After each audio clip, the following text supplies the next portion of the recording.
मैं doctor Amit Sharma, associate professor botany, government college Kotputli. आज हम टेरिडोफाइट्स की बात करेंगे। टेरिडोफाइट के जनरल कैरेक्टर्स क्या हैं, ये क्या ग्रुप है और इसमें जनन किस प्रकार से होता है। तो जनरल कैरेक्टर जो आपका पेपर है टेरिडोफाइट, जिम्नोस्पर्म्स और पेलियोबॉटनी वाला, उसमें से टेरिडोफाइट्स से हम शुरुआत करेंगे।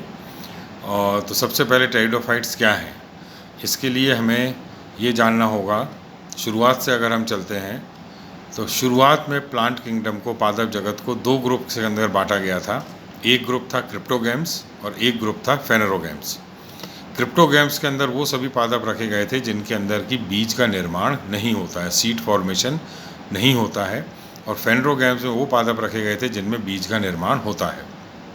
बीज का निर्माण हम जानते हैं एंजियोस्पर्म्स और जिम्नोस्पर्म्स, इनके अंदर बीज का निर्माण होता है।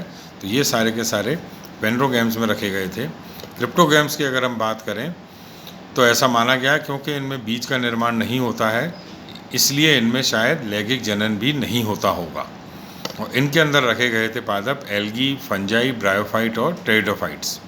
पर बाद में हम सब जानते हैं, ये पता है कि इन सब के अंदर लैंगिक जनन होता है, परंतु इनमें बीज का निर्माण नहीं होता। तो ये सारे के सारे एल्गी, फंजाई, ब्रायोफाइट्स और टेरिडोफाइट्स क्रिप्टोगैम्स के अंदर रखे गए।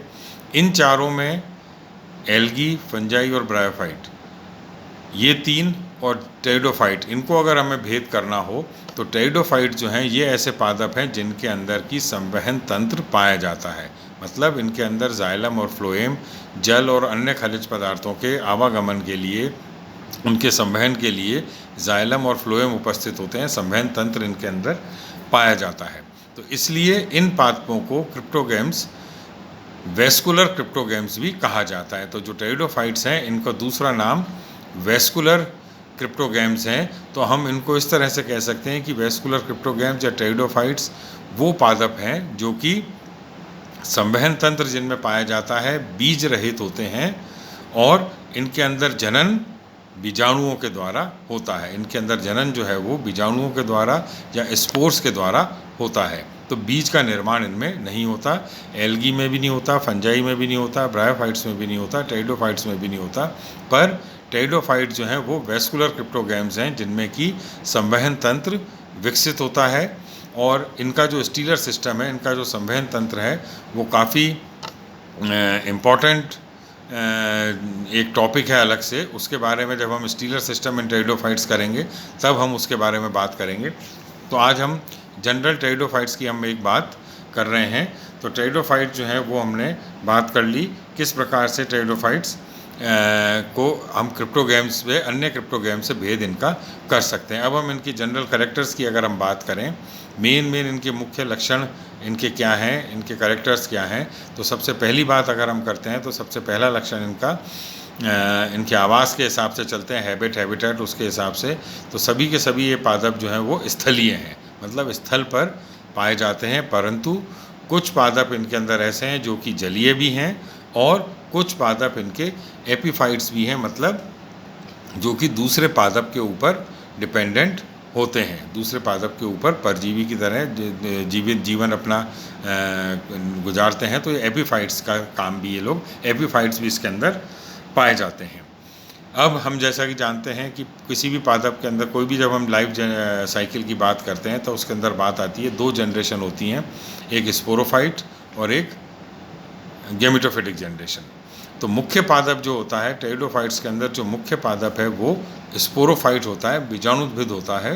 अर्थात वो पादप 2x होता है, डिप्लॉइड पादप होता है, द्विगुणित पादप होता है। जो इनका मुख्य पादप है या मुख्य प्लांट बॉडी है वो इनकी स्पोरोफिटिक प्लांट बॉडी इनकी होती है। अब स्पोरोफिटिक प्लांट बॉडी है तो उसके अंदर, हमने कहा संवहन तंत्र है, तो इसके अंदर स्पोरोफिटिक प्लांट बॉडी इसकी जड़, तना और पत्ती तीनों के अंदर विभेदित रहती है। सभी टेरिडोफाइट्स के अंदर जड़ें भी मिलेंगी हमें, तना भी मिलेगा और पत्तियां भी मिलेंगी। सबसे पहले अगर हम जड़ की बात करें तो जड़ें इसके अंदर जो होती हैं वो कैसी हैं, एफीमेरल होती हैं रूट्स। एफीमेरल का मतलब है कि बहुत ही अल्पजीवी। तो इनकी जो मुख्य जड़ होती है वो एफीमेरल होती है, मतलब बहुत ही जल्दी उस जड़ का वो जड़ ख़त्म हो जाती है, नष्ट हो जाती है, और उसका स्थान फिर अपस्थानिक जड़ें ले लेती हैं। जो एडवेंटिशियस रूट्स हैं वो आ जाती हैं और वो मुख्य पादप के अंदर रहती हैं। तो एडवेंटिशियस रूट्स इनके अंदर पाई जाती हैं। इसके बाद हम अगर बात करें तने की, तो तना इनका शाखित होता है, तना शाखित होता है, और तने के ऊपर जो पत्तियां हैं, पत्तियां इनके अंदर, क्योंकि हमने कहा ये जो इनको इसके अंदर टेरोन, टेरिडोफाइट के अंदर जो टेरोन वर्ड है, टेरोन का मतलब होता है फैदर, फैदर मतलब पंख। तो पत्तियां इनकी बड़ी खूबसूरत होती हैं फर्न्स की, और बहुत ही अच्छी पत्तियां होती हैं। उनकी अगर हम बात करेंगे तो वो पत्तियां, अब पत्तियां और तने के अंदर जो कंपैरिजन है उसके बेस पर इस ग्रुप को दो समूह के अंदर बांटा गया है। हम कह सकते हैं एक तो है मेगाफिलस और एक माइक्रोफिलस।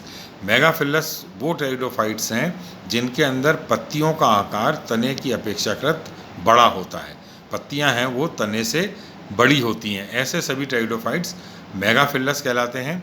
दूसरी तरफ वो पादप है माइक्रोफिलस जिनके अंदर तना बहुत ही छोटा होता है और पत्तियां जो माइक्रोफिलस जिनके अंदर की तना बड़ा होता है और पत्तियां छोटी होती हैं। तो मेगाफिलस जिनमें तना छोटा, पत्तियां बड़ी, तने के मुकाबले बड़ी हैं, और जो माइक्रोफिलस उनके अंदर पत्तियां छोटी हैं और तना बड़ा होता है। तो ये इनकी पत्तियों की बात इसके अंदर हो गई। तो जड़ की बात हो गई, तने की बात हो गई, पत्तियों की बात हो गई। अब हम इसके अंदर हमने कहा कि ये संवहन तंत्र इनके अंदर पाया जाता है। तो संवहन तंत्र जब जाइलम और फ्लोएम मिलेगा तो हमने कहा था इनके अंदर स्टील पाई जाती है। स्टीलर सिस्टम की हम अलग से बात करने की एक अलग से टॉपिक है, पर हम मुख्य तौर पर जो हम देखें, अगर दो तरह की स्टील्स इनके अंदर होती हैं, एक होती है प्रोटो स्टील और एक होती है साइफोनो स्टील। प्रोटो स्टील मतलब ठोस रम, और साइफोनो स्टील मतलब नाल रम। तो प्रोटो स्टील और साइफोनो स्टील। प्रोटो स्टील का मतलब है कि इसके अंदर केंद्र के अंदर जाइलम होता है जो कि ठोस होता है, और उसके चारों तरफ फिर फ्लोएम होता है। इनके बीच में, जाइलम और फ्लोएम के बीच में कहीं कोई गैप नहीं है, या और कोई जगह इसमें पित्त जैसी कोई संरचना नहीं होती। केंद्र के अंदर जाइलम है, उसको चारों तरफ से घेरे हुए फ्लोएम है। तो ऐसी रंभ जो है, ऐसी जो स्टील है वो प्रोटो स्टील कहलाती है। साइफोनो स्टील की अगर हम बात करें तो साइफोनो स्टील के अंदर केंद्र के अंदर, तने में सबसे केंद्र के अंदर पित्त उपस्थित होता है, पित्त पाया जाता है।